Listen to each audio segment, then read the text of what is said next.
आपस में कनेक्शन क्या है? उदाहरण के लिए अगर आपसे पूछूं कि 21वीं सदी में अभी तक जो 21 साल गुजरे हैं, सबसे बड़ी साइंटिफिक खोज कौन सी हुई है? वो है गॉड पार्टिकल, जो जुलाई 2012 में यूरोप की सन लेबोरेटरी में खोजा गया, जिसका कि वास्तविक नाम है हिग्स बोसॉन। और उस हिग्स बोसॉन के दो साइंटिस्टों के नाम पे है, इंग्लैंड के पीटर हिग्स और भारत के सत्येंद्रनाथ बोस। वहां से बोसॉन वर्ड लिया गया है। यानी अब 21वीं सदी की सबसे बड़ी साइंटिफिक खोज के ऊपर भारत के हस्ताक्षर दिखाई पड़ रहे हैं। और ज्यादा महत्वपूर्ण जानते क्या है? सन लेबोरेटरी के बारे में जिसने भी पढ़ा हो, आप उसकी लॉबी में जाइए तो वहां जानते क्या बने हैं? तांडव करते हुए भगवान शंकर की नटराज की मूर्ति बनी है। क्योंकि वर्ल्ड के सबसे बड़े कॉस्मोलॉजिस्ट में से एक कार्ल सेगन ने कहा कि now the science is coming to the conclusion that the perpetual creation and destruction of universe is like the cosmic dance of Shiva.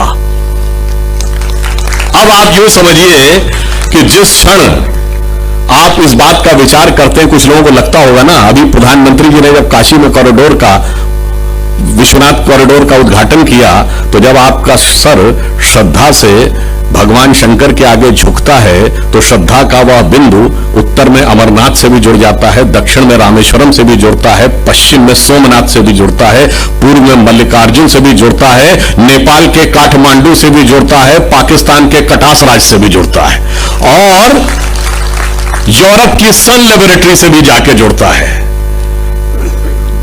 यह मैं इसलिए कह रहा हूं कि भारत की अखंड चेतना का विस्तार, व्याप इतना गहरा है कि उसे समझने के लिए एक अलग प्रकार की बुद्धि चाहिए।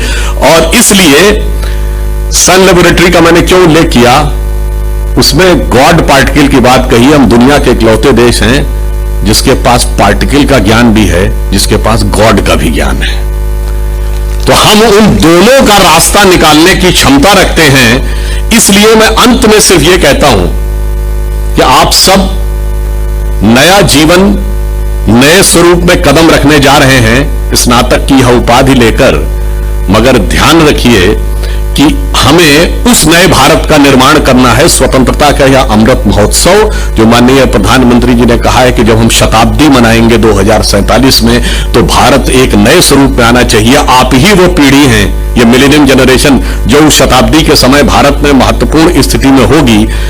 इसलिए हमें यह ध्यान रखना है कि हो गए हैं स्वप्न सब साकार, कैसे मान ले हम, टल गया सर से व्यथा का भार, कैसे मान ले हम, राष्ट्र को सब लोग भूले, स्वार्थ है युग मंत्र सारा, वर्ग जाति विभेद की अब बह रही है कलुष धारा, इस अमा के तिमिर को अब अरुणिमा क्या मान ले हम, टल गया सर से व्यथा का भार कैसे मान ले हम।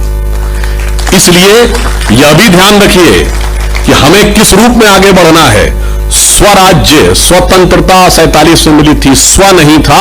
इसलिए वेश, वाणी, तत्व, दर्शन दूसरों का यह सभी ले, विकृति को हम ग्रहण करते, निज प्रकृति को आज भूले, इस विदेशी नकल को अब अस्मिता क्या मान ले हम, टल गया सर से व्यथा का भार कैसे मान ले हम।